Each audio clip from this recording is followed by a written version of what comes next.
হাদা বায়ানুল লিন্নাস হুদাল লিন্নাস। আল্লাহ তাআলা বলেন মানুষ যারা তাদের জন্য আমি কোরআন দিয়েছি। এখানে হিন্দু মানুষ না, বলেন না কেন? ওয়ালাকাদ কাররামনা বানি আদম, আমি বনি আদম সন্তানকে সম্মান দিয়েছি। এখানে আল্লাহ বলেন না ওয়ালাকাদ কাররামনা বানি মুসলিমিন, যে মুসলমান সন্তানকে আমি সম্মান দিয়েছি। আছে কোরআনে? না, নেই। হ্যাঁ, ঈমান যারা আনে এ অনুযায়ী যদি কেউ কাজ করতে পারে তারা সৃষ্টি জগতের ভেতরে শ্রেষ্ঠ। ইন্নাল্লাযীনা আমানু ওয়া আমিলুস সালিহাত উলাইকা হুম খায়রুল বারিয়া। বারিয়া মানে সৃষ্টি। আল্লাহ রাব্বুল আলামিন বলেন যারা ঈমান আনে আর এই দাবি অনুযায়ী যারা ভালো ভালো কাজের আঞ্জাম দেয়, আমলে সালেহ করে, নেক কাজ। সালেহ শব্দটা নিয়ে আমাদের বাংলাদেশে একটা ভেজাল আছে। আমলে সালেহ মানে আমরা মনে করি শুধু নামাজ পড়া আর এই যে রোজা আসতেছে রোজা রাখা, জব্বা গায়ে দিয়ে পাগড়ি মাথায় দিয়ে অথবা বিশাল বোরকা পরি, দুনিয়ার কোনো খেয়াল নেই, আমি একবার সালেহ হয়ে গেলাম। না, সালেহ শব্দের শাব্দিক অর্থ নেই, কিন্তু আরো যে অর্থগুলো আছে তার অন্যতম একটা অর্থ হচ্ছে যোগ্য। কি বললাম? যোগ্য হওয়া লাগবে। যদি সত্যি আপনি যোগ্যতা অর্জন করতে পারেন, যোগ্য হতে পারেন, আল্লাহর ওয়াদা আছে সূরা নূর 55 নম্বর আয়াতে, ওয়াদাল্লাহুল্লাযীনা আমানু মিনকুম ওয়া আমিলুস সালিহাত লা ইস্তাখলিফান্নাহুম ফিল আরদ কামা ইস্তাখলাফাল্লাযীনা মিন ক্বাবলিহিম। আল্লাহ বলেন আমি তোমাদের ভেতরে তাদের সাথে ওয়াদা করছি। বলেন তো ওয়াদা করছেন কে? এটা হালকা মিথ্যা হতে পারে। যিনি ওয়াদা করছেন তার ওয়াদা কোনোদিন আজ পর্যন্ত মিথ্যা হয়েছে? যা বলেছে একেবারে অক্ষরে অক্ষরে পালন হচ্ছে। এই জন্য ওয়াদা কিন্তু হামজার না, ডক্টর হাবিবের না। ওয়াদা কার? ওয়াদাল্লাহুল্লাযীনা আমানু মিনকুম। ওয়াদুন শব্দের শাব্দিক অর্থ হচ্ছে প্রতিশ্রুতি দেওয়া। আমি একেবারে এই আঙ্গুলের সাথে আঙ্গুল দিয়ে, এই যে ছোটবেলায় দেখতাম অনেকে বন্ধক তৈরি করে দোস্ত পাতায়, এই আঙ্গুলের সাথে এক আঙ্গুল দিয়ে বলে এরকম টিপ মারো, এরকম দেখেন ছোটকালে। অথবা কেউ কে এই আঙ্গুলের সাথে আঙ্গুল দিয়ে, এটা মেয়েরা করে বেশি, এই আঙ্গুলের সাথে আর এক আঙ্গুল দিয়ে টান দেয়। যতক্ষণ টানবে ওর বন্ধুত্ব নাকি দৃঢ় হবে। আল্লাহ তাআলা বলেন ওয়াদা, এটা মাজদার, ওয়াদা ইয়াঈদু, এর শাব্দিক অর্থ হচ্ছে আমি আল্লাহ নিজে ওয়াদা করছি। শব্দটা অনেক জটিল একটা শব্দ। আল্লাহ নিজে যখন ওয়াদা করেন ওই ওয়াদা ভঙ্গ হওয়ার কোনো সম্ভাবনা নেই। তাহলে বাস্তবে আমরা কিন্তু এই আয়াতের উল্টা কিছু দেখতে পাচ্ছি। কথা বুঝতেছেন? আল্লাহ বলেন যারা তোমাদের ভেতরে ঈমান এনেছে আর ঈমানের দাবি অনুযায়ী যারা আমলে সালেহ করেছে, নেক কাজ, যোগ্যতা সম্পন্ন করেছে নিজেদেরকে, লা ইস্তাখলিফান্নাহুম ফিল আরদ, লামে তাকিদ নুনে সাকিলা, গ্যারান্টি দিয়ে আমি আল্লাহ বললাম তাদেরকে জমিনের শাসন ক্ষমতা আমি আল্লাহ দেব। এই যে 54 বছর আমরা এই দেশটা স্বাধীন হয়েছি, এতদিন আমাদের ইমানদার এবং আমলে সালেহ করার মতো মানুষ নেই। আল্লাহর ওয়াদা তো আল্লাহ ঠিক রাখবেন। কামাস্তাখলাফাল্লাযীনা মিন ক্বাবলিহিম, কেন? কারণ তোমাদের পূর্বে যারা এই দুইটা অর্জন করেছিল আমি আল্লাহ তাদেরকে যেভাবে দিয়েছি তোমাদেরকে ওইভাবে দেব। আল্লাহ একটা উদাহরণ দিলেন। এর আগে বহু জাতিকে আল্লাহ এভাবে রাষ্ট্র ক্ষমতা দিয়েছে না দেয়নি? হযরত মুসা আলাইহিস সালামের দিকে তাকান। আল্লাহ রাব্বুল আলামিন বলেন নুরিদু আন্না মুন্না আলাল্লাযীনা ইসতাদঈফু ফিল আরদি ওয়া নাজআলাহুম আইম্মাতান ওয়া নাজআলাহুমুল ওয়ারিসিন। আমি আল্লাহ নিজে একটা ইচ্ছা করলাম, এই ইচ্ছাটা হামজার, আবুল হোসেনের, কার? নুরিদু, আমি নিজে ইচ্ছা করলাম, আন্না মুন্না, আল্লাহ পাক বলেন আমি অনুগ্রহ করতে ইচ্ছা করলাম। মনন মানে অনুগ্রহ করা, দয়া করা। আমি আল্লাহ একটা ইচ্ছা করলাম, দয়া করব। কাদের প্রতি? আলাল্লাযীনা ইসতুদঈফু ফিল আরদি, জমিনের উপরে যাদেরকে দুর্বল, কোণঠাসা, অপমান, অপদস্থ, নিন্দিত, ঘৃণিত করে রাখা হয়েছিল। আপনি দেখেন এই 54 বছরের ভেতরে এদেশে বহু মানুষকে আমরা দেখি, তাদেরকে নিন্দিত, ঘৃণিত, অপমানিত, অপদস্থ, এবং এই দেশে যেন তারা মাথা তুলে দাঁড়াতে না পারে সম্মানের সাথে, যে বহু চেষ্টা এই 54 বছর অনেকে করছে, হয়তো একটা দলের উপর করছে। আল্লাহ পাক বলেন, আমি ওই দলের উপরে আমার একটা ইচ্ছা জেগেছে, আমি আল্লাহ একটা মানসা করেছি, ইচ্ছা করেছি, ইরাদা নিয়েছি, আমি সিদ্ধান্ত নিয়েছি, আলাল্লাযীনা ইসতুদঈফু ফিল আরদি, জমিনে যাদেরকে ফেরাউন দুর্বল করে রেখেছিল, ওই মুসা নবীর দলকে, নাজালাহুম আইম্মাতান, আমি আল্লাহ তাদেরকে জমিনের নেতা বানিয়ে দেব, নাজালাহুমুল ওয়ারিসিন, এবং এই জমিনের শাসনভার, বিশেষ করে ওয়ারিস, আমি আল্লাহ তাদেরকে বানাবো। এটা হাজার হাজার বছর আগে মুসা নবীর সম্পর্কে আল্লাহ এই কথাটা দিয়েছে। তার মানে কামাস্তাখলাফাল্লাযীনা মিন ক্বাবলিহিম, এই আয়াত অনুযায়ী বোঝা যায় এর আগেও বহু মানুষকে আল্লাহ রাষ্ট্রীয় ক্ষমতা দিয়ে ধন্য করেছিলেন। কি এটা কেন দিয়েছেন? এর পরের আয়াতে আল্লাহ জবাব দিয়েছেন সূরা কাসাস 6 নম্বর আয়াতে, অনুমাক্কিনা লাহুম ফিল আরদি ওয়া নুরিয়া ফিরআউনা মা হামানা ওয়া জুনুদাহুমা মিনহুম মা কানু ইয়াহদারুন। আমি আল্লাহ তাদেরকে জমিনের শাসন ক্ষমতায় বসিয়েছি একটাই কারণে, আমি দেখাতে চেয়েছি ফেরাউনকে, হামানকে আর তার সৈন্য বাহিনীদেরকে, কি দেখাতে চেয়েছি?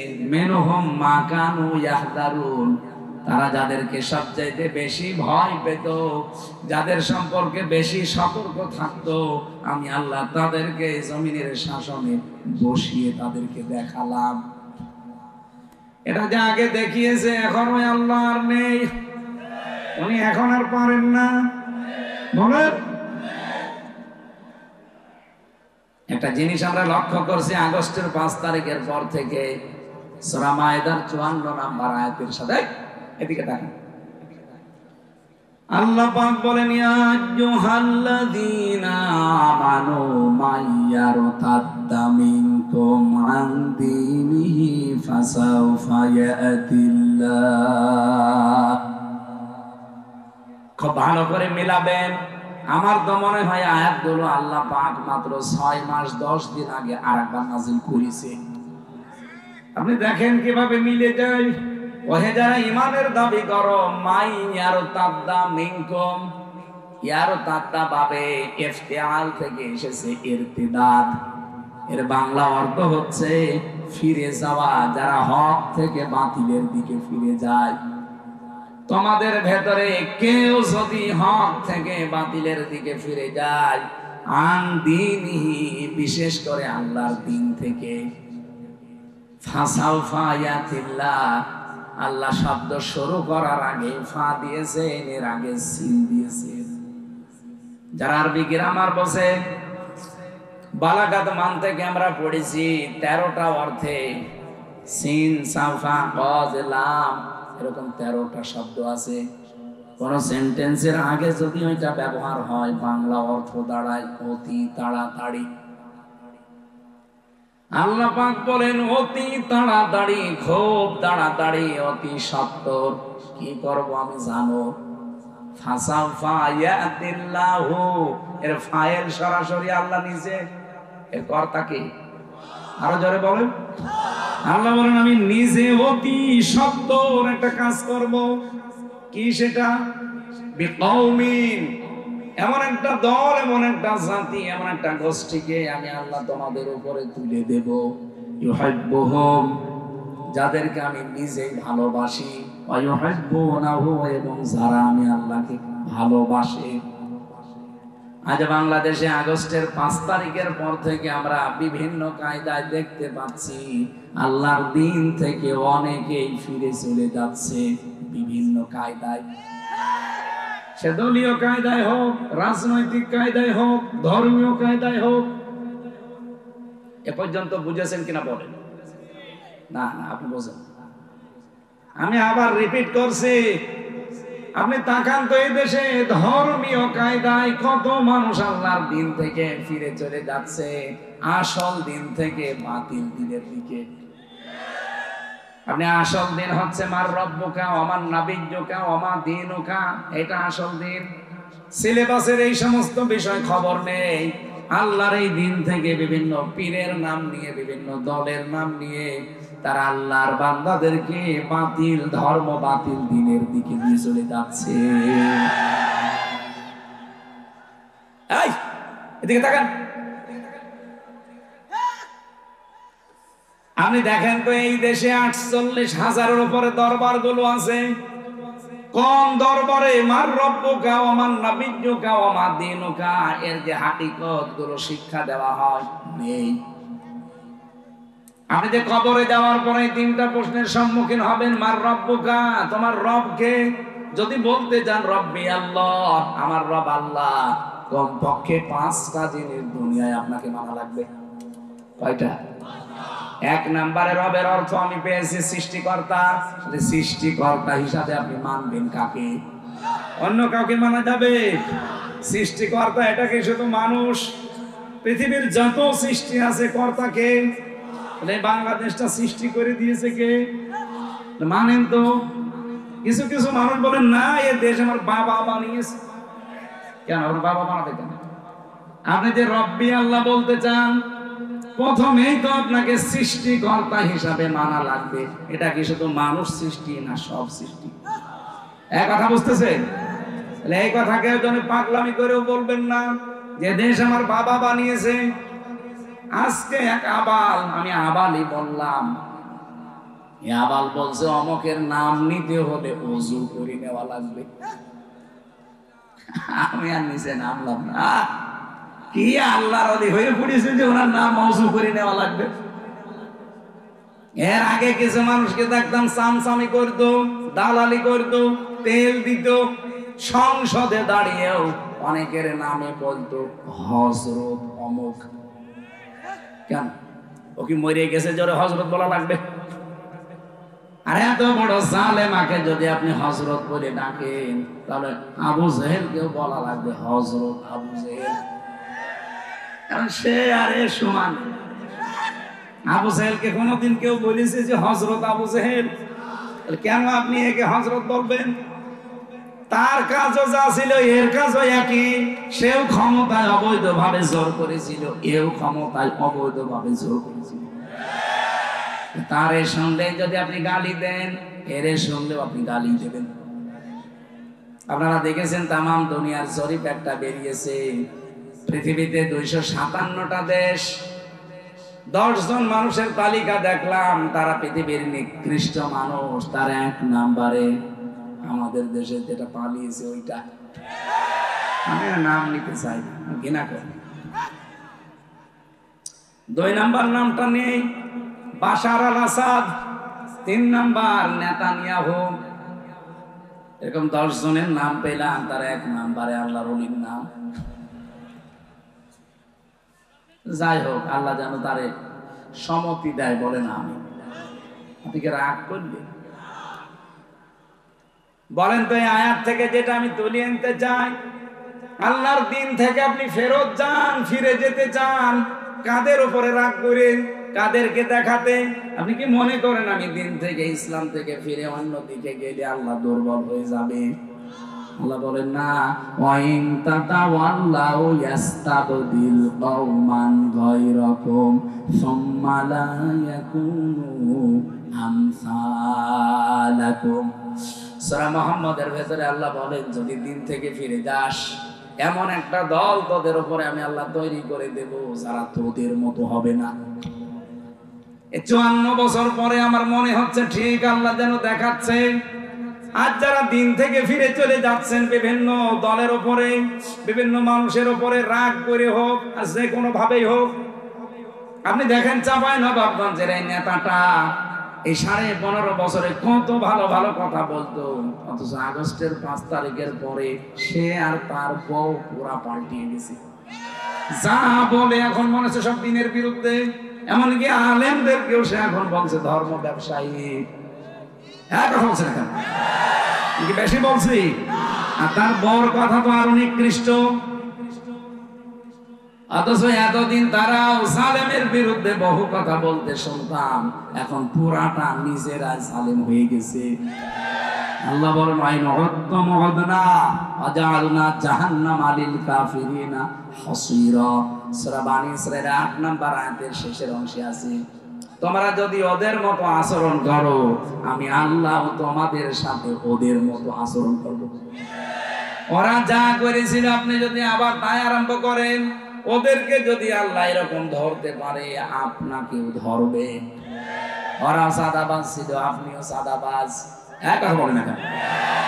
ওরা সালেম ছিল, আপনিও সালেম। যদি ওদের মতো করিস, আমি বাংলায় বলছি, ভাষাটা এরকমই পাবেন আপনি, যদি ওদের মতো করিস তোদের সাথে আমিও আল্লাহ ওদের মতো করব। না কেমন এখন দুর্বল? রব্বুল আলামিন বলেন আমার দিন থেকে যারা সত্যি এভাবে ফিরে যায়, আমাকে দুর্বল মনে করে, যাদের উপরে রাগ করে আপনি এগুলো করবেন, আল্লাহর সিদ্ধান্ত এখানে ফাসাউফা ইয়াতিল্লাহ। আল্লাহ বলেন আমি নিজে খুব তাড়াতাড়ি অতি সত্বর বিকওমিন। এখানে যারা আরবি গ্রামার আলেম আছে, মা শব্দটা 19টা অর্থে ব্যবহার হয়। কয়টা? আল্লাহ যেন নিজের কুদরতি হাত লাগিয়ে বলছেন বিকওমিন, এই কওমের সাথে আমার হাত আছে। আমার হাত আছে মানে আমার ক্ষমতা আছে। আমি আল্লাহ নিজে তাড়াতাড়ি তাদেরকে কি করব জানো? এমন একটা জাতি, তাদের মাথার উপরে এমন একটা দল তৈরি করে দেব, ইউহিব্বুহুম, যাদেরকে আমি নিজেই ভালোবাসি, ওয়া ইউহিব্বুনাহু, এবং যারাও আমি আল্লাহকে ভালোবাসে। এই মানুষগুলোর কিছু কোয়ালিটি থাকবে। আজ বাংলাদেশে 72টার উপরে দল, এদিকে তাকান, আপনি দেখবেন এই 72টা দলের ভেতরে 3টা গুণ যদি আপনি পান, বুঝবেন আল্লাহ তাদেরকে ভালোবেসেছেন এবং তারাও আল্লাহকে ভালোবাসে।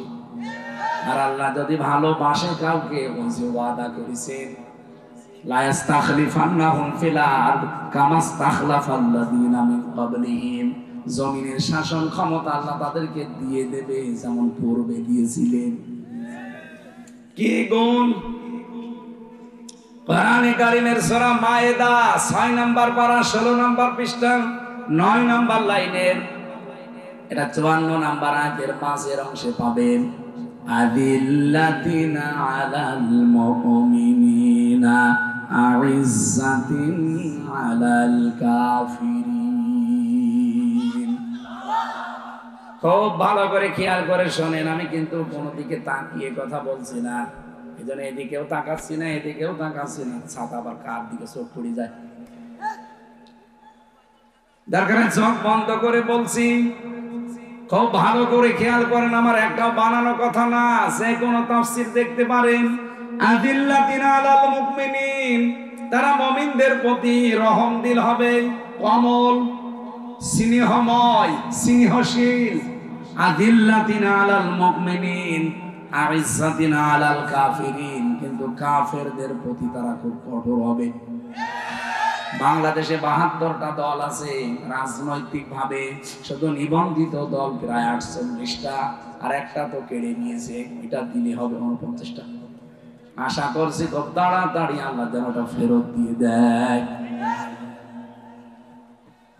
যত মানুষই কাজ করছে দেশের জন্য, দশের জন্য, বলেনি যে 2টা গুণ বললাম এই আয়াত দিয়ে, কাদের ভেতরে এই 2টা পাওয়া যায়? যাদের ভেতরে পাওয়া যাবে বুঝবেন আল্লাহ তাদেরকে ভালোবাসে, তারা আল্লাহকে ভালোবাসে।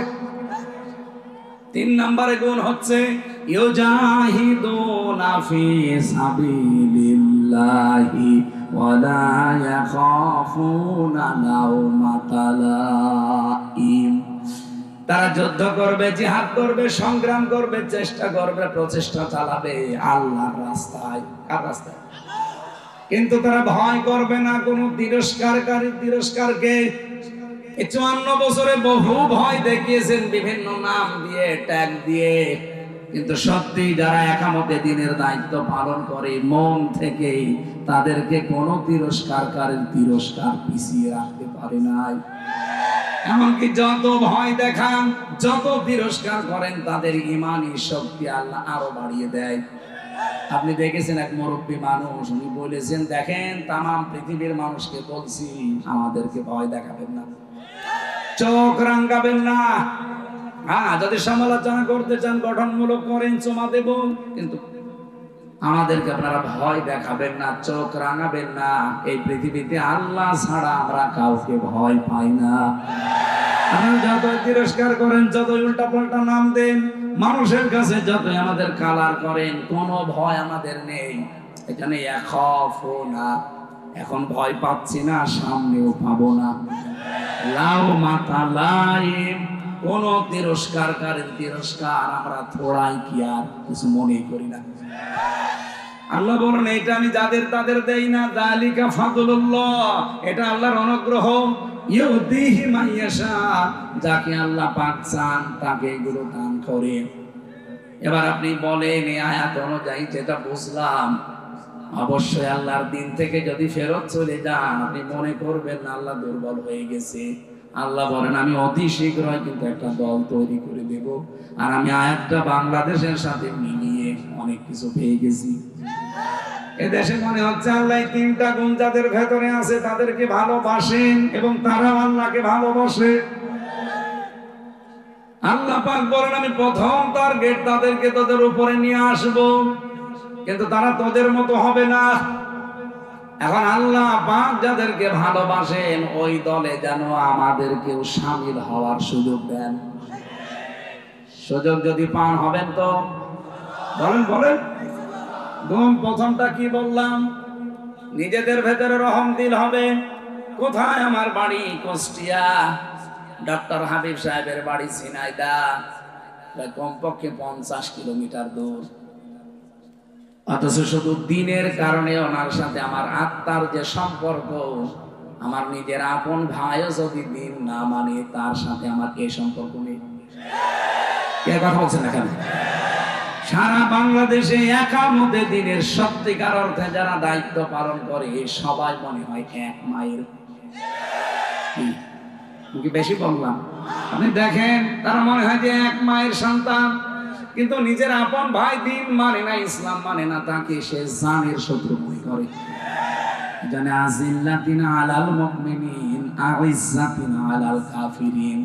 তারা নিজেদের ভেতরে রহম দিল হবে, কিন্তু কাফেরদের প্রতি বড় কড়া। এই জন্য এরকম আলটিমেটাম দিয়েছিল যে আপনারা কিসের বাঙালিকে হাইকোর্ট দেখান। একটা মুরব্বী মানুষ মিথ্যা মামলা মাথার উপরে নিয়ে আজ এতটা বছর জেলখানার অন্দর প্রকোষ্ঠে তার জীবনটাই নষ্ট করে দিয়েছে হাসিনা। থক্কু, এর নাম নেওয়া ঠিক না, তারপর থক্কু নামটা নিয়ে ফেল।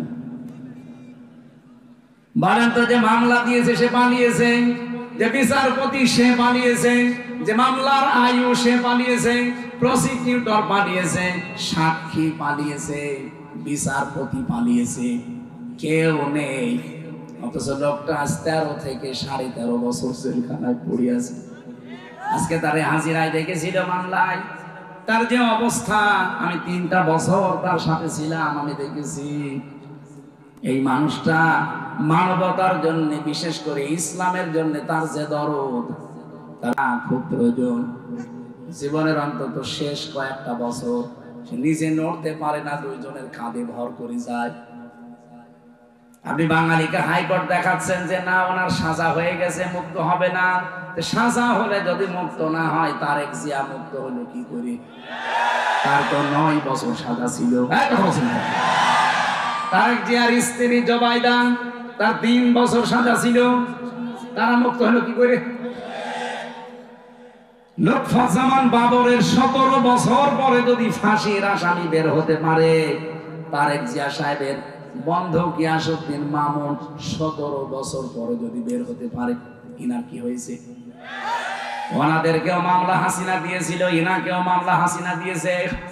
ওনারা যদি সব একটা একটা করে বের হয়ে মুক্ত জীবনে থাকতে পারে, আজহারুল ইসলামকেও মুক্ত জীবনে কালকে দেওয়া লাগবে। কালকে ডেট আছে, আবার আমরা চাই সে যেন মুক্ত জীবনে আসে। চান না আপনারা? কারা চান দেখে? দেখেন তো হাত তোলেন কেন? হ্যাঁ, এটা রাজনৈতিক বিষয়, এটা আমার ইমানের সাথে সম্পৃক্ত। কথা বলেন।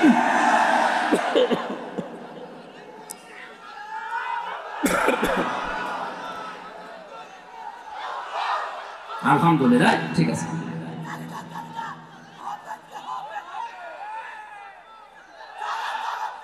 ঠিক আছে। জেনাইদাবাসে আল্লাহর ওয়াদা ছিল যাদের ভেতরে ঈমান থাকবে আর যারা যোগ্য এবং সৎ হতে পারবে, এই মানুষগুলোর জন্য সামনে ক্ষমতার চেয়ার অপেক্ষা করছে। এটা যদি আল্লাহ নিজে বলতে পারে, যে আমি বললে রাজনীতি হয় কোন কায়দায়? আর আমি তো অ্যাডভার্টাইজ করছি, আসল রাজনীতি করছে কে? ওনারা কিছু বলতে পারে, যত দোষ আমার নরম পেয়েছি। এখানে সালেহ শব্দটা অনেকে আমরা উল্টা পাল্টা বুঝি, মনে করে না বিশাল জব্বা গায়ে দিয়ে এই যে এরকম জব্বা, শুধু 24 ঘন্টা চোখ বন্ধ করে জিকির করবো, দুনিয়ার কোনো খেয়াল রাখবো না, হয়ে গেল। কে বলেছে আপনাকে? আপনাকে যোগ্যতা অর্জন করা লাগবে। মুসা আলাইহিস সালামের জামানায় তাদেরকে যদি আল্লাহ চেয়ারে বসাতে পারে, এই হাজার হাজার বছর পরে উম্মতি মুহাম্মদী আমাদেরকে আল্লাহ পারবে না? আল্লাহর ওয়াদা কখনো মিথ্যা হয় না, হবেও না ইনশাআল্লাহ। এই জন্য আমি যে কথাটা নিয়ে শুরু করেছিলাম, এই কোরআনে কারীম শুধুমাত্র মুসলমানদের জন্য না, আর মানুষকে আল্লাহ সম্মান দিয়েছেন শুধু মুসলমানদেরকে না, মানুষ যারা তাদেরই সম্মান আছে। অথচ দুঃখজনক হলো সত্য, আজ 54 বছর মানুষ যারা তাদের সম্মান নিয়ে সবচেয়ে বেশি সিলিমিনি খেলা হয়েছে। আরে 15 বছর তো আরো বেশি। বলেন তো, সম্মানিত মানুষদেরকে সবচাইতে বেশি অসম্মান করা হয়েছে এই 15 বছর। এর আগেও হয়েছিল কম বেশি, কিন্তু এই 15 বছর আবার সীমা ছাড়িয়ে গেছে। আলেমদের নামে যারা ধর্ষণ মামলা দেয়, মাওলানা মামুনুল হক, আল্লামা সাইদি, তার জীবনের শেষ মামলা ছিল ধর্ষণ মামলা।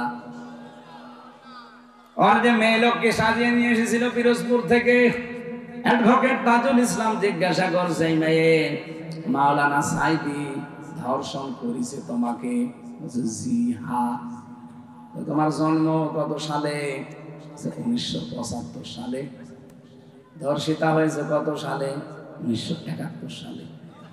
অ্যাডভোকেট তাজুল ইসলাম ওই দিনই বলেছিল, মাননীয় আদালত পয়েন্টটা একটু লেখেন, এর জন্ম 75-এ, ধর্ষিতা হয়েছে 71, ওটাকে রুহের জগতে। ওই দিনই তো মামলা ঢিসমিস হয়ে যাওয়ার কথা। কথা বলে না কেন?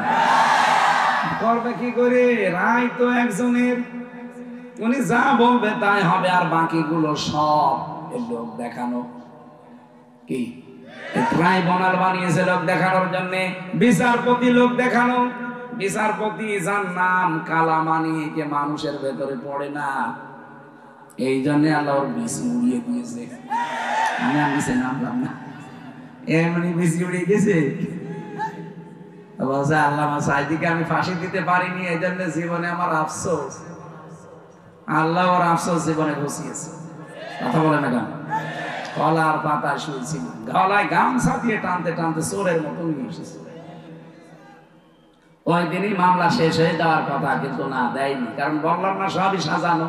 আর এই সাজানো জিনিসে এখন এটিএম আজহারুল ইসলাম যদি থাকে জেলখানায়, আপনি বিবেকের কাছে প্রশ্ন আসে না আপনার? তার যে 3টা সাক্ষী, একটা 6 মাইল দূর থেকে, একটা 3 মাইল দূর থেকে, একটা 1.5 মাইল দূর থেকে, ওরা কি যন্ত্র দিয়ে দেখেছিল ওই সময়? হ্যাঁ, আমি এখানে মাঠের ওই মাঠা দেখতে পারছি না, আরো 6 মাইল দূর থেকে দেখলো কি লাগিয়েছিল চোখে। আর সেই সাক্ষীর উপরে ভিত্তি করে আপনি ফাঁসি দিয়ে দিলেন। এই সবগুলো হাসিনার তপ্পু, ওর সাজানো। সবগুলো কি? সব ওর সাজানো। আমি নিজে ভিকটিম, আমি নিজে জানি না, আমার উপরে দিয়েছিল, সব সাজানো। বাড়ির থেকে তুলে নিয়ে গেল, অথচ বলছে না ওনারা নিয়েছে আমরা চোর হাঁস থেকে। পুরোটা মিথ্যা কথা। তার মানে আমি নিজে যখন টের পেয়েছি আমি একটা ছোট মানুষ। বলেন তো এই মুহূর্তে, এই যে আগস্টের 5 তারিখে কত মানুষকে আপনারা মেরে ফেলেছেন বিভিন্ন জায়গায়। ঝিনাইদহ একটা টাঙিয়ে রেখেছিল। সারা বাংলাদেশে কম বেশি বিভিন্ন জালেমদের বাড়ি ঘর ভেঙেছে, কেউ আগুন লাগিয়েছে। 32 নম্বর 33 নম্বর হয়ে গেছে, হয়নি? বলেন না কেন? এ 32 33 হয়তো না, ওই যে খালি উস্কানি দেয়। এই জন্য আল্লাহ আযাবুল বুলডোজার নাযিল করে। কি আযাব? আযাবুল বুলডোজার। আবার উস্কানি দেবে আর এক আযাব নাযিল হবে। এই জন্য ভালো আছেন ওখানে ভালো থাকেন। 14টা ব্রিফকেস নিয়ে গেছেন, ওটা তো কিয়ামত পর্যন্ত খেলেও শেষ হবে না। না আমি তো সব বলছি, বানিয়ে বলছি, সব দলিল আছে। এই জন্য উস্কানি আর দেবেন না ওখান থেকে, তাহলে এদেশে দেখা যায় আবার অনেক কিছু নাজিল হয়ে যাবে। কারণ আযাবুল বুলডোজার এটাকে আমরা নাজিল করেছি, নাজিল হয়েছে। এই আযাবুল বুলডোজার দিয়ে বহু মানুষের বাড়ি ঘর 15.5 বছরে মাটির সাথে মিশিয়ে দিয়েছে অনেকে। এই যে সাতক্ষীরা, চাঁপাইনবাবগঞ্জ, চট্টগ্রাম, আপনি যে দেখেন বাড়ি ঘর গুলো মাটির সাথে একেবারে, মনে হচ্ছে এখানে কেউ বাসই করতো না। আল্লাহ সেইটার শোধ মনে হয় এই ফেব্রুয়ারির 5 তারিখে নিবে। আবার কেউ যেন ঝামেলা করবেন না। যে কথাটা বলার জন্য পর্যন্ত নিয়ে আসলাম, রব্বুল আলামিন আমাদেরকে কোরআনে কারীমের এই মাহফিলে যাদেরকে নিয়ে এসেছেন, আমি যেটা বোঝাতে চাচ্ছিলাম এখান থেকে, আল্লাহ রাব্বুল আলামিন আমাদেরকে কোরআনে কারীমের এই অনুষ্ঠানে নিয়ে এসে সালেহ শব্দের ব্যাখ্যা থেকে পর্যন্ত এসেছিলাম। নেককার হওয়ার জন্য এখন থেকে যোগ্যতা অর্জন করার দরকার আছে না নেই? যে যে জায়গায় আছেন এখান থেকে তাকে যোগ্যতাশালী হওয়া লাগবে, যোগ্যতা সম্পন্ন হওয়া লাগবে। আল্লাহর ওয়াদা আল্লাহ পালন করবেন সামনে ইনশাআল্লাহ। যেহেতু ওনারা অবৈধ ছিল, ওনাদের রায়ও ছিল অবৈধ, এই জন্য আমরা চাই নিরপরাধ কোন মানুষ এই 15.5 বছরে যারা মিথ্যা মামলা, মিথ্যা সাক্ষীর কারণে জীবনটা নষ্ট হয়ে গেল, খুব তাড়াতাড়ি তাদেরকে মুক্ত বাতাসে ছেড়ে দিন। কারণ যারা রায় দিয়েছে তারাই তো নেই, আপনি এনেকে রাখবেন কেন? দরুদ আর সালাম পড়ছি মুহাম্মদুর রাসূলুল্লাহ। আমি যে কথাটা বোঝাতে চাচ্ছিলাম, মানুষ, সম্মানিত মানুষদেরকে সম্মান করা লাগবে। নবীজি মসজিদে নববীতে বসেছিলেন, দেখলেন একটা লাশ চলে যাচ্ছে, বিশ্বনবী দাঁড়িয়ে পড়লেন। সাহাবীরা বলে হুজুর দাঁড়াবেন না, এটা ইহুদির লাশ। নবীজি বললেন ইহুদি তাতে কি হয়েছে, ওটা তো আল্লাহর বান্দা। আমি তো দাঁড়িয়েছি আল্লাহর বান্দার সম্মানার্থে। সুবহানাল্লাহ বলতে পারেন না? নবীজির মতো মানুষ যদি একটা ইহুদি মরে গেছে তার লাশ দেখে দাঁড়িয়ে যেতে পারে, আর আমরা মুসলমান, সৃষ্টির শ্রেষ্ঠ সৃষ্টি মানুষ, তার ভেতরে খায়রুল বারিয়া যাদের ঈমান আছে, তারা যারা মুসলিম, এদের সাথে যে আচরণ করলাম, আপনি বিবেকের কাছে প্রশ্ন করে দেখেন। নবীজি ইহুদি দেখে দাঁড়িয়ে যান, আর আপনি মুসলমানদেরকে আরো দাবিয়ে দেন। আল্লাহ আমাদেরকে মানুষকে সম্মান করার তৌফিক দান করেন। আগামী থেকে আল্লাহর এই শ্রেষ্ঠ সৃষ্টি আশরাফুল মাখলুকাত মানুষের সম্মান নিয়ে কেউ যেন সিনিমিনি খেলতে না পারে, সেই পথগুলো সব বন্ধ করা লাগবে। এক কথা বলেন না কেন? দরুদ সালাম পাঠ করার মাধ্যমে আজকের তেলাওয়াতকৃত আয়াত সূরা জুমার 71 নাম্বার 72 নাম্বার আয়াত আমরা পড়েছি। কিছু তথ্য এর ভেতরে আছে, আমরা তাফসীর আকারে কথা বলবো ইনশাআল্লাহ। সূরা জুমার কোন সূরা? বলেন বলেন। 75টা আয়াত আছে। জুমার শব্দের শাব্দিক অর্থ ধাক্কা দেওয়া। কি দেওয়া?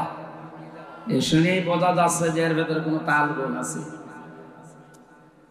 আল্লাহ রাব্বুল আলামিন সূরা জুমারের 71 নাম্বার আয়াতে কাফের যারা কিয়ামতের ময়দানে মানুষগুলো যখন উঠবে, ফেরেশতাদেরকে বলবে এদেরকে ধাক্কা দিতে দিতে জাহান্নামের দিকে নিয়ে যাও। এখান থেকে কিছু প্রমাণ আমরা পেয়েছি। আমি বহু জায়গায় ঝিনাইদহ জেলাতে বলেছি যে জাহান্নাম আমরা অনেকে মনে করি 7টা, জাহান্নাম একটা, এর স্তর বা দরজা 7টা। যে যেই ধরনের দুনিয়ায় অপরাধ করবে আল্লাহ পাক তাকে ওই ধরনের জাহান্নামে স্থান দেবে। এজন্য আমরা এমন এমন কাজ করতে চাই যেন জাহান্নামে না যাওয়া লাগে। কারণ এই যে 7টা জাহান্নামের জন্য আল্লাহ কাজ আলাদা আলাদা দিয়েছেন। এই 7টা জাহান্নামের দরজা যেগুলো আছে, যে যে ধরনের অপরাধ করবে আল্লাহ ওই স্তরে তাকে পৌঁছাবে। আজকের যে আলোচনা প্রথম নাম হচ্ছে লাহা সাবাতু আবওয়াব লিকুল্লি বাবিম মিনহুম জুজউম মাকসুম। রব্বুল আলামিন বলেন, এটা সূরা হিজরের ভেতরে আছে 44 নম্বর আয়াতে। আল্লাহ বলেন জাহান্নামের দরজা 7টা। কয়টা? যে যে ধরনের অপরাধ করবে তার জন্য ওই অংশটা আল্লাহ রেখে দিয়েছেন। ঝিনাইদহবাসী, আপনি এখন দেখেন তো আপনি কোন অপরাধে আছেন আর আপনি কোন স্তরে যাচ্ছেন, কোন দরজা দিয়ে আল্লাহ আপনাকে প্রবেশ করাবে। এই যে পেছনে যে কলেজ, এখানে 1 থেকে খালি ইন্টার আর ডিগ্রি, এখানে 2টা ক্লাস পড়ানো হয়, অথচ ক্লাসরুম দেখেন কতগুলো আছে। ইন্টারে মনে হয় 2 বছর আছে, ডিগ্রিতে 3 বছর, অন্তত 5 বছর তো 5টা ক্লাসরুম আছে। কলেজ কয়টা এখানে ক্লাসরুম? যে যে ক্লাসে পড়ে ও ওই দরজা দিয়ে প্রবেশ করে দিয়ে বসবে। আপনি পড়েন ক্লাসে, ইন্টারে ফার্স্ট ইয়ারে, ডিগ্রির একেবারে ফাইনাল ইয়ারে যে বসে আছেন, আপনি কিছু বুঝবেন? স্যার লেকচার দেবে, আপনি আন্দাজে হা না করবেন, কিছু বুঝবেন না। কারণ ওই জায়গায় বসতে হলে এখন আপনাকে 5 বছর পড়া লাগবে। কথা বলে না কেন? রব্বুল আলামিন এইটা জানিয়েছেন লিকুল্লি বাবিম মিনহুম জুজউম মাকসুম। দুনিয়াতে যে যে ধরনের অপরাধ করবে তার জন্য ওই স্তরটা আমি আল্লাহ অংশ বিশেষ ঠিক করে রাখলাম। আজকে প্রথমটা শুরু হচ্ছে জাহান্নাম। এটা একটা দরজার নাম। এটা কি? এ দরজা আল্লাহ কাদেরকে দেবেন? ওয়াসিকাল্লাযীনা কাফারু ইলা জাহান্নামা যুমারা। এটা কি বলেন তো? দরজা জাহান্নাম। এই দরজার নাম কি? জাহান্নামের আরো দরজার নাম আছে হাবিয়া, হুতামা, লাজা, সাঈর, সাকার, জাহিম আর জাহান্নাম। কয়টা? 7টা। বলেন বলেন। এর প্রথম নম্বরের দরজার নাম জাহান্নাম, এর নামই জাহান্নাম। এই দরজা দিয়ে যে মানুষগুলো প্রবেশ করবে আল্লাহ বলেন এখানে দিয়ে হবে কাফেরদের। কাদের? কাফেরদেরকে ফেরেশতারা ধাক্কা দিতে দিতে বলবে সামনে যা। সামনে যেতে যেতে একেবারে জাহান্নামের গেটে যখন যাবে তখন আল্লাহ জাহান্নাম, এদিকে তাকান, আমি এটা জেলখানা যাওয়ার পরে বুঝেছি। আচ্ছা, এর আগে বুঝেছিলাম এইভাবে না, জেলখানা যাওয়ার পরে বুঝেছি। হাত্তা ইযা জাউহা ফুতিহাত আবওয়াবুহা ফাকাল। আল্লাহ পাক বলেন ওরা যখন ধাক্কা খেতে খেতে জাহান্নামের গেটে যাবে তখন জাহান্নামের গেট খোলা হবে। তার মানে জাহান্নামের গেট সব সময় বন্ধ। সব সময় কি? কিন্তু জান্নাতের কথা পুরা কোরআনে যেখানে পাবেন, যে 2 আয়াত পরে আছে, ওয়াসিকাল্লাযীনা তাকাউ রাব্বাহুম ইলাল জান্নাতি যুমারা। দুনিয়াতে যারা তাকওয়া অবলম্বন করে, রবকে ভয় করে দুনিয়ার জীবন চালাবে, এই মানুষগুলোকে আমার আল্লাহ ফেরেশতাদেরকে দিয়ে ধাক্কা দেবে। কিন্তু এই ধাক্কা পুলিশের ধাক্কার মতো না, এই ধাক্কা বন্ধুর ধাক্কার মতো। পুলিশও ধাক্কা দেয় আসামিকে, বন্ধুও বন্ধুকে ধাক্কা দেয়। 2 ধাক্কা আকাশ আর পাতাল আলাদা। বন্ধু যতই করে ধাক্কা মারুক এর ভেতরে একটা ভালোবাসা আনন্দ আছে, আর পুলিশ যত আসতেই মারুক এর ভেতরে ঘৃণা আছে, রাগ আছে। জাহান্নামের ফেরেশতারা যাদের ধাক্কা দেবে, ও ধাক্কা যত আসতেই দিয়ে অপমানিত মনে হবে। আর জান্নাতের ফেরেশতা ধাক্কা যদি নাও দেয় আর যত জোরেই দেয় না কেন, আপনার কাছে বন্ধুর আদরের ধাক্কার মতো মনে হবে। হাত্তা ইযা জাউহা ওয়া ফুতিহাত আগের আয়াতে ওয়া নেই, পরের আয়াতে ওয়া আছে। জেলখানায় যে বুঝলাম, কি বললাম জানো? এই যে ফতিহাতের আগে ওয়া নেই, ফতিহাতের আগে ওয়া আছে। জাহান্নামের ক্ষেত্রে নেই, জান্নাতের ক্ষেত্রে আছে। আল্লাহ বলেন এই মানুষগুলো ধাক্কা খেতে খেতে যখন জাহান্নামের গেটে যাবে, জাহান্নামের গেট তখন খোলা হবে। তার মানে এর আগে কি? আরো জোরে বলেন। আর জান্নাতি মানুষগুলো যখন ধাক্কা খেতে খেতে জান্নাতের গেটে যাবে, ও জান্নাতের গেট তাদের জন্য আগেই খোলা থাকবে। জান্নাতের গেট কখনো বন্ধ থাকে না, ও সব সময় ওপেন। আর জাহান্নামের গেট কখনো ওপেন থাকে না, সব সময় বন্ধ। আপনি জেলখানা গুলো দেখেন, সিনাইতে আছে জেলখানা, আছে জেলা কারাগার, ও 24 ঘন্টা তালা লাগানো। কিছু বের করলে তখন তালা করে বের করে সঙ্গে সঙ্গে আবার তালা লাগিয়ে দেয়। কথা বলে না কেন? এটা জাহান্নামের একটা উদাহরণ। এই জেলখানা গুলো, ওয়াজআলনা জাহান্নামা লিল কাফিরিনা হাসীরা, কাফেরদের জন্য আমি আল্লাহ জাহান্নামকে কারাগার বানিয়েছি। জাহান্নাম কি বলেন? বলেন। হ্যাঁ, মুমিনের জন্য দুনিয়া হচ্ছে কারাগার, দুনিয়া সিজনুল মুমিন ও জান্নাতুল কাফির। এই পৃথিবীটা মুমিনদের জন্য কারাগারের মতো, জেলখানার মতো, আর কাফেরদের জন্য বেহেশতের মতো। কারাগার যত আরামের জায়গা হোক, কোনো কাজ নেই, কাম নেই, শুধু খাওয়া আর ঘুমানো, তারপরও মানুষ ওখানে অসুস্থ হয়ে যায়। এই কথা বলেন না কেন? কোনো শান্তি ওর ভেতরে নেই। 24 ঘন্টা মানুষের টেনশন লেগেই থাকে, অথচ কোনো কাজ নেই, কাম নেই, খালি খাবেন আর ঘুমাবেন। একটাই সমস্যা, আপনি মন মতো কিছু করতে পারবেন না, যা করবেন ওদের অর্ডার মতো। এই জন্যই কারাগারে ভালো লাগে না। মুক্ত জীবন মানুষের ভালো লাগে, যদিও কষ্ট করা লাগে, কারণ এখানে আমি স্বাধীন, আমার মন চাচ্ছে এখন চুয়াডাঙ্গা যেতে, আমি চলে গেলাম। আর কারাগারে যারা আছে, 40 বছর পড়ে আছে ঝিনাইদহ কারাগারে, ও কি মন চাইলে চুয়াডাঙ্গা যেতে পারবে? বলেন। আল্লাহ পাক বলেন যে মানুষগুলো কাফের, এদেরকে ধাক্কা দিতে দিতে জাহান্নামের গেটে নেওয়ার সঙ্গে সঙ্গে দেখবে জাহান্নামের দরজা বন্ধ। এরা গেটে যাওয়ার পরে খুলে দেওয়া হবে। খুলে দেওয়ার পরে কি হবে জানো? ওখানে যিনি দায়িত্বে আছেন, মালিক, দারওয়ান, ফেরেশতা, এ জিজ্ঞাসা করবেন, আলাম ইয়াতিকুম রাসূলুম মিনকুম ইয়াতলুনা আলাইকুম আয়াতি রাব্বিকুম। তোমাদের কাছে কোন নবী রাসূল যায়নি, কোন আলেম ওলামা যায়নি, নবীর ওয়ারিসরা যায়নি, উত্তরাধিকারীরা যায়নি, তারা আল্লাহর আয়াতগুলো তেলাওয়াত করে তোমাদের শোনায়নি? এখানে আয়াতি, এটা বহু বচন। এই এদিকে তাকান। আয়াত মানে কিন্তু শুধু কোরআনের আয়াত না, কি ইতিহাস আল্লাহর আয়াত। এই যে আসমান জমিন, এগুলো আল্লাহর আয়াত, এগুলো আয়াত না? এখানে নবীওয়ালা কাজ যারা করবে, তাদের প্রথম কাজ হবে ইয়াতলু আলাইহিম আয়াতিনা, তারা তেলাওয়াত করে শোনাবে আল্লাহর আয়াত। এই আয়াত মানে শুধুমাত্র কোরআনের আয়াত না।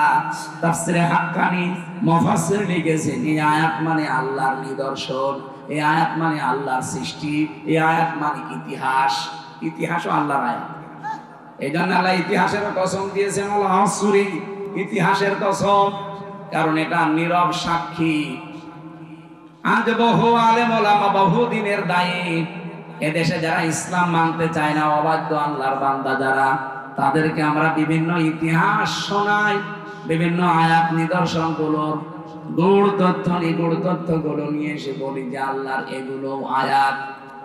এই যে আমাদের 3.5 হাত বডির ভেতরে আল্লাহর আয়াত নিদর্শন আছে না নেই? বলেন বলেন। এগুলো দিয়ে মাঝে মাঝে আপনাদেরকে আমরা বোঝাই। এই যে মাথার ভেতরে কতগুলো জিনিস আল্লাহ আমাদেরকে দিয়ে রেখেছেন, ফ্রন্টাল লব, অক্সিপিটাল লব, প্যারাইটাল লব, টেম্পোরাল লব, মোটর কর্টেক্স, সেন্সরি কর্টেক্স, এরপরে বাক শক্তি সহ প্রায় 70টা জিনিসে মাথার ভেতরে, প্রতিটার সাথে তার সেট করা আছে। অফিয়ান ফসিকুম আফালা তুবসিরুন, নিজের দিকে তাকাও, কোন দিকে তাকানো লাগবে না। মানুষ যদি শুধু নিজের এই 3.5 হাত বডির দিকে একটু তাকায়, এখানে কম্পিউটার ভিড়িয়ে যদি আপনি শুধু এই মাথা থেকে শুরু করে পা পর্যন্ত এই যে একটা চামড়া দিয়ে ঢাকনা দেওয়া আছে, এই চামড়াটা তুলে ফেলেন, দেখেন কত তার কত রগ দেখা যায়। বিজ্ঞান জানিয়েছে রগগুলো যদি একটা একটা করে পাশাপাশি সাজানো যায় 12.5 কিলোমিটার একাধারে চলে যাওয়া যাবে। আফি আফি আনফুসিকুম, একটু নিজের দিকে তাকাও। আফালা তুবসিরুন, এরপরও কি তোমরা দেখো না? তাহলে ইয়াতলু আলাইকুম আয়াতি, তোমাদের সামনে কি তারা আমার আয়াতগুলো তেলাওয়াত করে শোনায়নি? আমরা তো ওই আয়াতগুলোই নিয়ে আসি। আয়াত হিসাবে হয়তো আল্লাহর বিভিন্ন নিদর্শনের কথা বলা হয়, আয়াত হিসাবে ইতিহাস থেকে শিক্ষা নেওয়ার জন্য বলা হয় যে বহু মানুষ এই ইতিহাস হয়ে আছে, আপনারও ইতিহাস হয়ে থাকবেন যদি অবাধ্য হয়ে যান। কিন্তু অনেক মানুষ দেখি না এই আয়াত থেকে শিক্ষা নেওয়া দূরের কথা আরো বৃদ্ধি বাড়ে। বলেন বলেন, রব্বুল আলামিন বলেন ওয়ায়ুনযিরুনাকুম লিকা ইয়াউমিকুম হাদা, তারা তোমাদেরকে সতর্ক করেনি, ভয় দেখায়নি এই যে এই দিন সম্পর্কে, যে এই দিন হাজির হওয়া লাগবে আমি আল্লাহর কাছে সাক্ষাতে। বাংলার মুসলমানেরা, আমাদের জীবন এইটাই কিন্তু শেষ জীবন না, এরপরে একটা সাক্ষাতের জীবন আছে না নেই?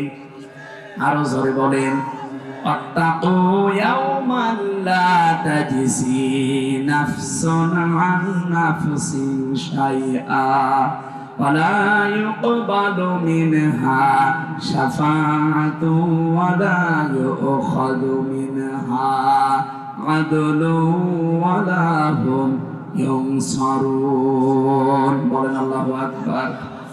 আয়াতটা আমি সূরা বাকারায় 2 বার পেয়েছি। আমি যতটুকু বুঝেছি আয়াতটা, রব্বুল আলামিন বলেন ওই দিনকে ভয় করো যেদিন কেউ কারো কোনো উপকার করতে পারবে না এবং কারো পক্ষ থেকে কোনো সুপারিশ কবুল করা হবে না। কিছু দিতে চাইলে সেটা আপনার পক্ষ থেকে নেওয়া হবে না। কিয়ামতে আমি আর হাবিব সাহেব 2 জনে উঠলাম, আল্লাহ যদি বলে যে 2 জনের হিসাব হবে, দেখা যাচ্ছে ওনার জীবনে কোনোদিন নামাজ পড়ে না। আসলে বসে আমি যদি বলে রব্বুল আলামিন খুব ভালোবাসতাম, জীবনে নামাজ ওর নেই, তাতে কি আমার তো নামাজ আছে, আমি দিয়ে দিলাম। আল্লাহ বলেন না, এটা হবে না। এমনকি টাকা পয়সা ওর নেই, আমার ছিল, আমার টাকা পয়সা সব আমি ওর জন্য আপনাকে দিয়ে দিলাম। আল্লাহ বলেন এইটা হবে না, ইবাদত দিয়েও হবে না, অর্থ দিয়েও হবে না। এর নাম আলা ইউকবালু মিনহা শাফাআ। এমনকি যদি ওর জন্য আমি সুপারিশ করি আল্লাহর দরবারে, আল্লাহ বলেন তাও কবুল হবে না। আলা ইউখাযু মিনহা, তোমার পক্ষ থেকে ওর ব্যাপারে কোনো কিছু গ্রহণ করা হবে না। এই জন্য দুনিয়ায় কার জন্য আমরা কি করছি একটু বিবেকটা খাটান এই জায়গায়। আপনার স্ত্রীর জন্য, আপনার ছেলে মেয়ের জন্য, মা বাবার জন্য, তারা আরামে থাকবে, তারা একটু হাসি খুশিতে থাকবে, আনন্দে থাকবে, ভালো মন্দ খেয়ে থাকবে। এই দিকে তাকিয়ে হাজারো মানুষ কিন্তু অবৈধ কাজ করে। এক কথা বলে না কেন? আল্লাহর কসম করে বলছি, আমি নিজে জেলখানায় গিয়ে আমি এটা আরো বেশি বুঝেছি যে দুনিয়ায় কেউ কারো না। যা আছে পৃথিবীতে সবগুলো একটা ধোঁকা, আর সবগুলো স্বার্থের পাগল। আমি যেমন হালকা বুঝেছি, এটা যেন বুঝটা আরো গাঢ় হয় এবং সবার ভেতরে আল্লাহ যেন তৈরি করে।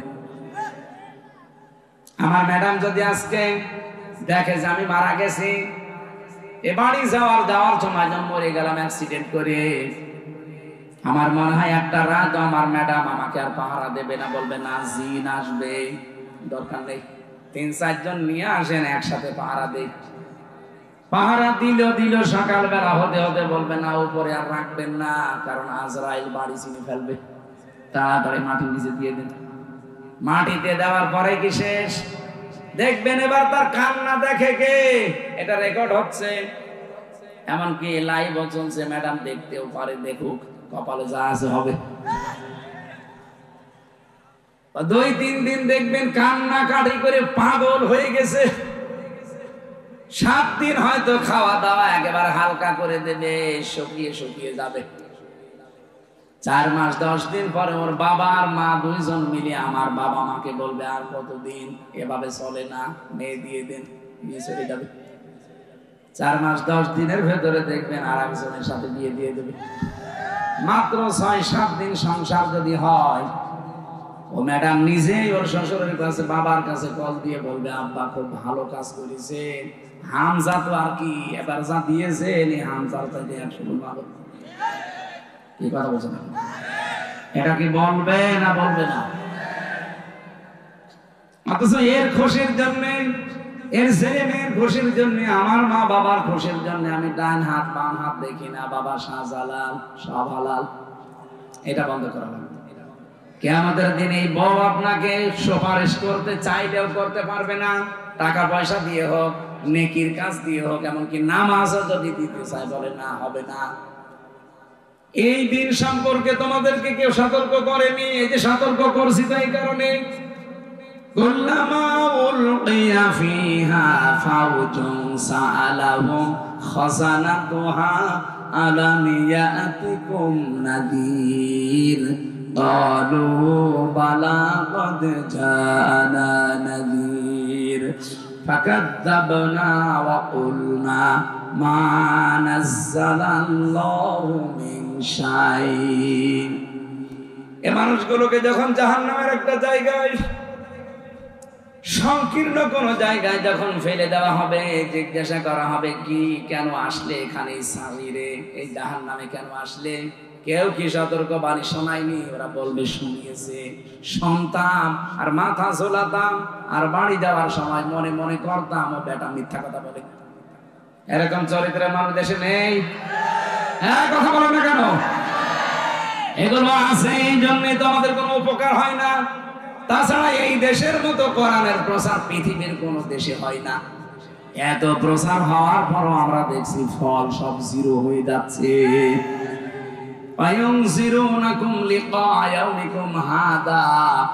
এই দিন সম্পর্কে যখন সতর্ক করেনি যে এখানে সাক্ষাৎ একটা আছে,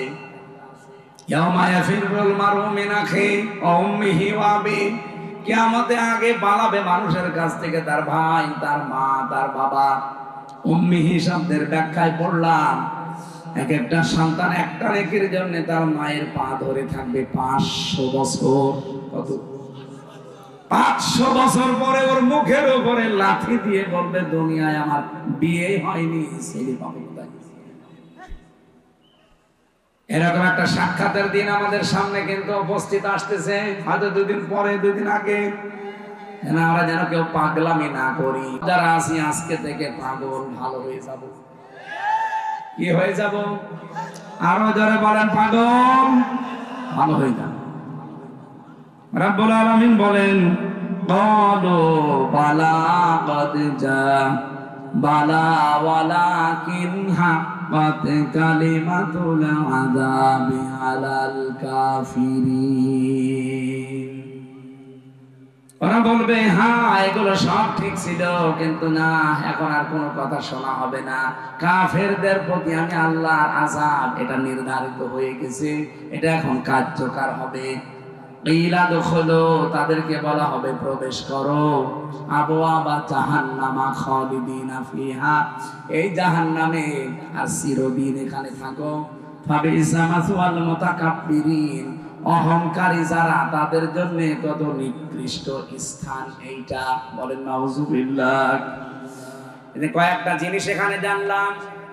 জাহান্নাম নামে যে দরজাটা আছে, এই দরজা দিয়ে আল্লাহ তাদেরকে প্রবেশ করাবে যারা কাফের। যারা কি? বাংলাদেশে তো কাফের নেই। কাফের কারে বলে আমরা অনেকে জানি না, মনে করে আবু জেহেল শুধু কাফের ছিল, আর কেউ নেই।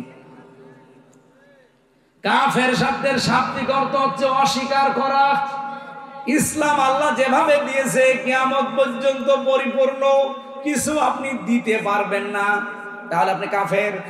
ইসলাম থেকে কিছু বাদ দিতে পারবেন না, তাহলে আপনি কাফের। এই কথা বলছেন না কেন?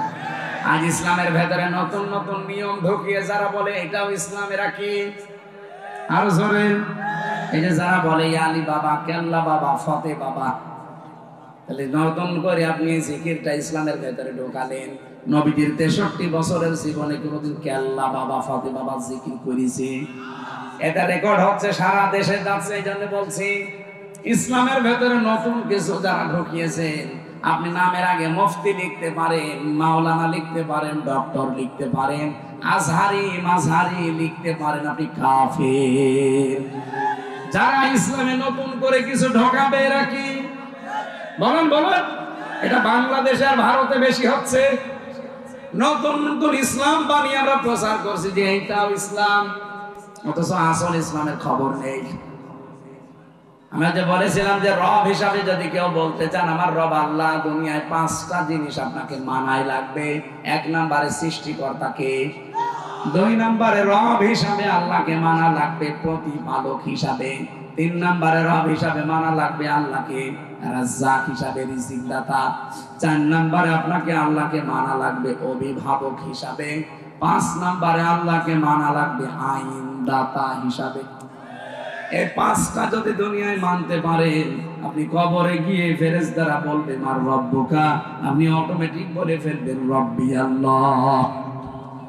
2 নম্বরে যখন বলবে মা দীনুকা, তোমার দিন কি? দিন মানে জীবন ব্যবস্থা। দিন মানে কি? আমি জীবন চালিয়েছি কি কি দিয়ে? আমি যে টয়লেটে যেতাম দিন মেনে না আব্রাহাম লিঙ্কনের নিয়ম মেনে, এইটাও কিন্তু আল্লাহ জিজ্ঞাসা করবে। কেউ যদি ডান পা দিয়ে টয়লেটে যায়, বাম পা দিয়ে বের হয়, এটা দিনের ভেতরে নেই, এটা ইহুদি খ্রিস্টানদের ভেতরে আছে।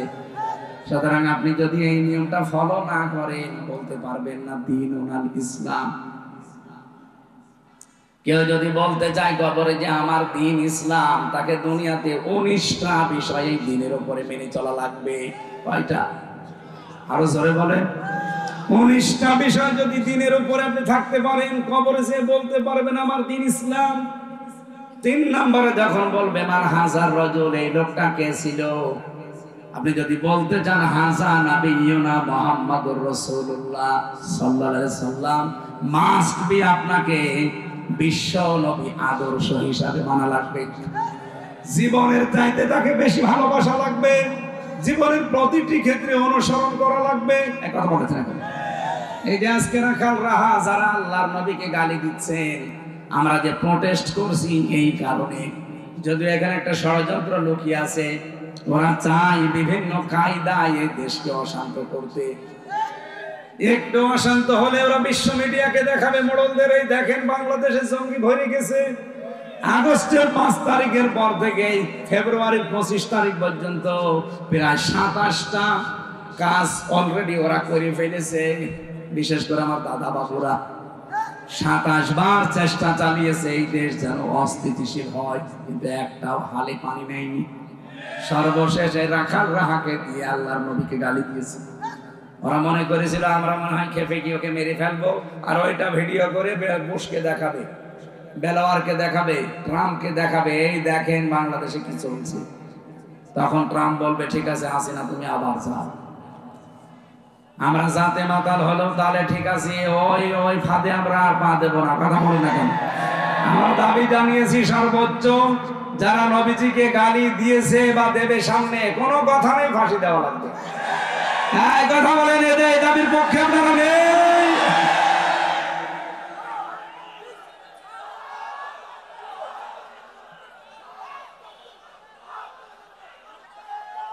আলহামদুলিল্লাহ ভাই, এটা আমাদের ইমানের দাবি, কারণ জীবনের চাইতে আমরা রাসূলুল্লাহকে বেশি ভালোবাসি।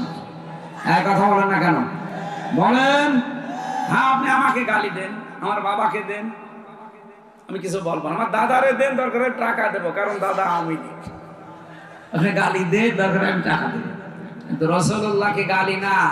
তাকে নিয়ে উল্টা পাল্টা ধারণাও যদি কেউ করে, দেশে এক কথা ফাইনাল কথা, ফাঁসি দেওয়া লাগে। তাছাড়া যদি দেশের মানুষ আইন হাতে তুলে নেয় না, আপনি কিন্তু কন্ট্রোল করতে পারবেন না। কথা বলেন না কেন? আপনি বলবেন কবরে যে হাজা নাবিয়ুনা মুহাম্মাদুর রাসূলুল্লাহ, এমনি বলতে পারবেন? তার আদর্শটা মানা লাগবে, তাকে জীবনের চাইতে বেশি ভালোবাসা লাগবে। কথা বলেন ঠিক কি? আল্লাহ আমাদেরকে এই যে আসল দিন যেটা, এই দিন এখন আর নেই, দিন থেকে কেটে কেটে বাদ দিয়ে নকল জিনিস ঢোকাচ্ছে ইসলাম। আর যারা দিন থেকে কোনো কিছু বাদ দিতে চান তারাও কাফের। যারা এই কথা বাংলাদেশে অলরেডি বলছেন যে কোরআনের সাথে রাজনীতির সম্পর্ক নেই, আপনি কাফের হয়ে গেছেন। আপনি যাই মনে করেন, কারণ এখানে 918 জায়গায় কোরআনের আয়াতে আছে রাজনীতি করা লাগবে ইসলাম দিয়ে, আর আপনি বলছেন না সম্পর্ক নেই। আপনি কি বেশি বলছেন কোরআনে? কোরআনের বিশেষজ্ঞ হাজার হাজার এই দেশে আছে, কয় তারা তো কেউ বলে না যে কোরআনের সাথে রাজনীতি সম্পর্ক নেই। যে যে বিষয়ে জানেন না ওই বিষয়ে মুখ খুলবেন না। বাংলাদেশে এই রোগটা এখন বেশি দেখছি, যে যেটা জানে না ওই বিষয়ে বেশি ফতোয়া দেয়। আরে ভাই, এর উপরে সারা জীবন কাটিয়ে দিলাম আমি। আমার এই ছোট্ট মাথায় 918 জায়গায় আমি কোরআন দিয়ে রাজনীতি করা লাগবে এইটা পেয়েছি, আর আপনি পানই না। আপনি তো সত্য করে সূরা ফাতিহা পড়তে পারেন না, আপনি পাবেন কি করে? আমার চাইতে বড় বড় মাথা যাদের, আমার মনে হয় মাথার ভেতরে আরো বেশি আয়াত পাবে যে কোরআন দিয়েই রাজনীতি করা লাগবে। এটা দিয়ে যতদিন রাজনীতি বাংলাদেশে না হবে দুর্নীতি বন্ধ করা সম্ভব না। এটা দিয়ে রাজনীতি করেন যত রাজনৈতিক নেতা আছে বাংলাদেশে, আমি একেবারে ওপেন চ্যালেঞ্জ দিচ্ছি, যারা কোরআন দিয়ে রাজনীতি করেছে তারা মন্ত্রী হওয়ার পরেও 36 টাকা ফেরত দিয়েছে। মাওলানা মতিয়ার রহমান নিজাম এক কথা বলেন এটা। আর যাদের কোরআনের রাজনীতি ছিল না, এই 15.5 বছরে তারা 620টা বাড়ি বানিয়েছে। এটা ভূমি মন্ত্রী 620টা বাড়ি, আপনার আর বাড়ি লাগবে কত? আমার মনে হয় 6.5 মাস যদি থাকতো ও বাড়ি আরো 200 বানিয়ে ফেলতো। কথা বলেন। অথচ পরশুদিন মাওলানা মতিয়ার রহমান নিজামের বাড়ি দেখলাম এখনো চারিদিকে মাটি, উপরে টিন। সে মন্ত্রী ছিল, আপনি টের পাচ্ছেন? মন্ত্রণালয় চালানোর পরে 26 না 36 টাকা বেঁচেছিল, ওই টাকা ফেরত দিয়েছে। পৃথিবীর ইতিহাস পাল্টিয়ে দিয়েছে। আপনি আল্লাহর ওলি খুঁজে পান না, চলে যান সেই সিলেটে, চট্টগ্রামে। আল্লাহর ওলি তো ওইটা যে দায়িত্ব নিয়ে সুচারুরূপে পালন করতে পারে, আর এটা সবচাইতে বেশি পালন করে দেখিয়েছে এই বাংলাদেশে একামতে দিনের কর্মীরা। এর চাইতে তথ্য প্রমাণ আপনি আর কি চান বলেন? আপনি যে ওলি খুঁজে পান না, খালি গাছতলায় বসে হু হু করলে ওলি হয়? আমার ভাইরা, আমি যেটা বোঝাতে চাই এখান থেকে, ইসলাম থেকে আপনি কিছু বাদ দিতে পারবেন না। যদি দেন আপনার জীবন দুর্নীতিতে ভরে যাবে। আমরা এইটাই 54 বছর ধরে ধরে দেখছি। কথা বলেন ঠিক কিনা? যাদের রাজনীতি ইসলাম দিয়ে হয় না, একটা মানুষকে দেখান সে লোকটা সৎ আছে, বলেন না ওনার ব্যক্তিগত। কিসের ব্যক্তিগত? হাজার হাজার কোটি টাকার মালিক একজন ব্যক্তিগত কিভাবে হয়? 5,000 টাকা থাকলে ভয় করে কখন না জানি দুদুক আসে। আর 5,000 না 50,000 কোটি টাকার মালিক একজন। রূপপুর পারমাণবিক কেন্দ্র থেকে এক মহিলাই নাকি টাকা নিয়েছে 76,000 কোটি। কয়েকদিন আগে একটা ভিডিও দেখছিলাম, যিনি পালিয়েছে উনি বলছে খালি মানুষ আমারই গালি দেয়, আমারই দোষ, আমার বোনের দোষ নেই, ও যে এই করেছে। ওনারও দোষ আছে, কিন্তু ওনারটা মানুষ জানে না, তাই গালি দেয় না। আপনারটা জানে তো বেশি, কারণ আপনি আয়না ঘরের সাথে জড়িত। এই বাংলাদেশে কিয়ামত পর্যন্ত যেন আর আয়না ঘর কেউ বানাতে না পারে। কথা বলেন। এটা যে মানবতার সাথে কত মারাত্মক একটা কৌতুক। এর কারণে এর বউটা বিয়ে করতে পারে না, এর ছেলে মেয়ে জানে না যে আমি কাকে বাবা বলে ডাকবো। আমার মনে হয় এখনো পর্যন্ত যারা জালেমদের পক্ষে সাফাই গান, তারা আয়না ঘরে এখন বন্দী করে রাখা দরকার 10 বছর। থাক, দেখ কেমন লাগে। একটা উপন্যাস পড়েছিলাম ভার্সিটি থাকাকালীন, এর নাম হচ্ছে দেখ কেমন লাগে। আমার মনে হয় এখন যারা জালেমের সাফাই গায় তাদের এটা করা দরকার, দেখ কেমন লাগে। দেখ, আজকে 4-5 জন আল্লাহর ওলিকে নিয়ে যাচ্ছে আদালত থেকে, কিন্তু লজ্জা নেই। 4-5 জনকে দেখলাম খিলখিল করে হাসতেছে। লজ্জা থাকলে হাসে এত অপমান হওয়ার পরে? অপমান তো এরা হয় না, কারণ এদের তো মান নেই।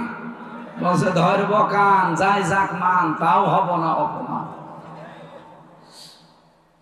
একলা হোটেলের সামনে দিয়ে যাবার সময় দেখছে হোটেলের বয় ডাক দিয়েছে যে আসেন খেয়ে যান।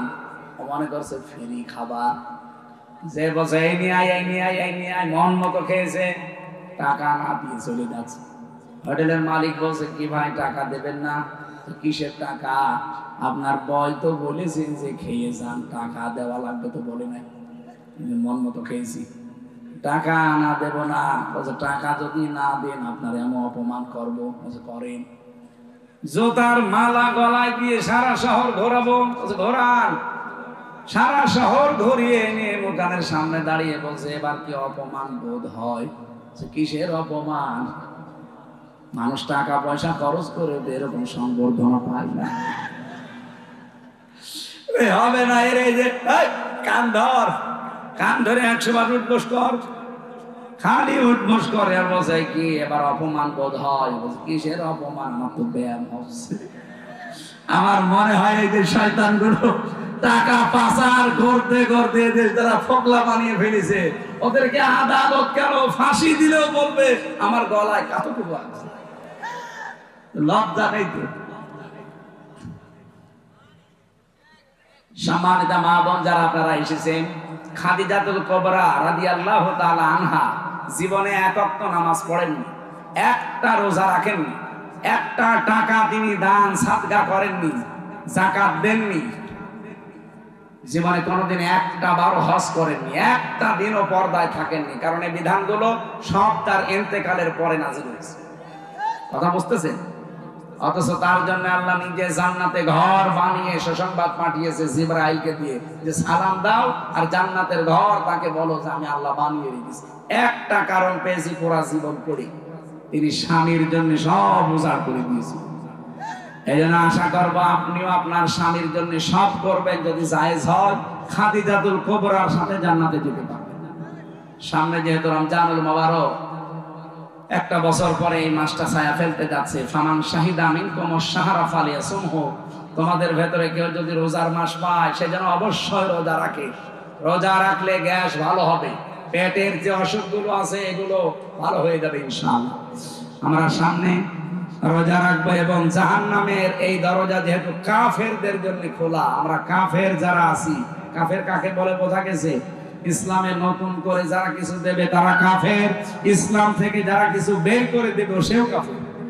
আল্লাহ এই গুণ থেকে আমাদের হেফাজত করুন। কিয়ামতে আল্লাহর সাথে সাক্ষাৎ হবে, এটা যেন আরো দৃঢ় করে দেন। বলেন আমি।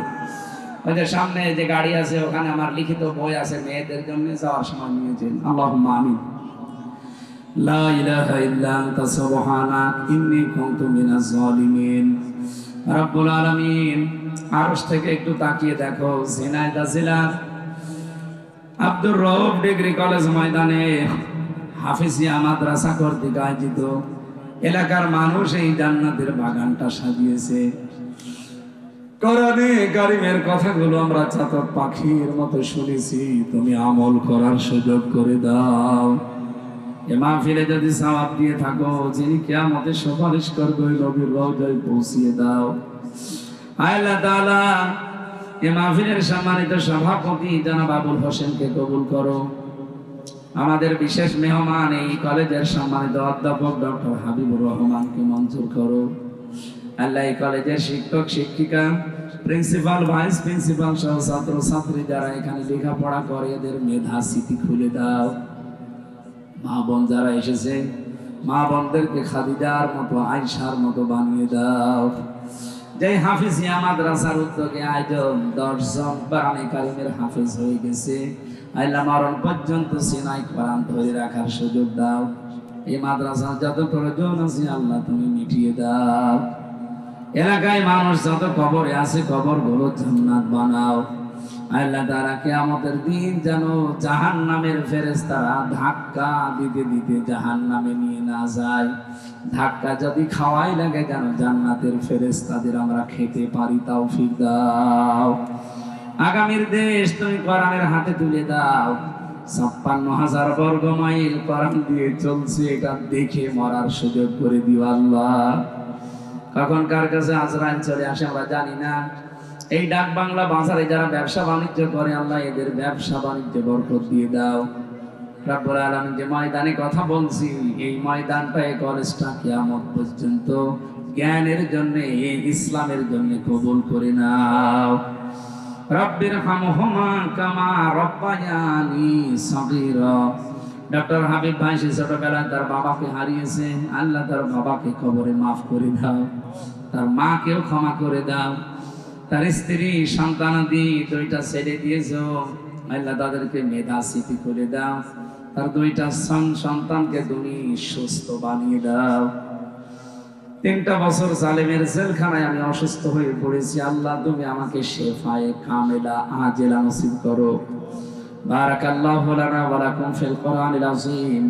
মরণ আসলেই যেন পড়তে পারি লা ইলাহা ইল্লাল্লাহু মুহাম্মাদুর রাসূলুল্লাহ।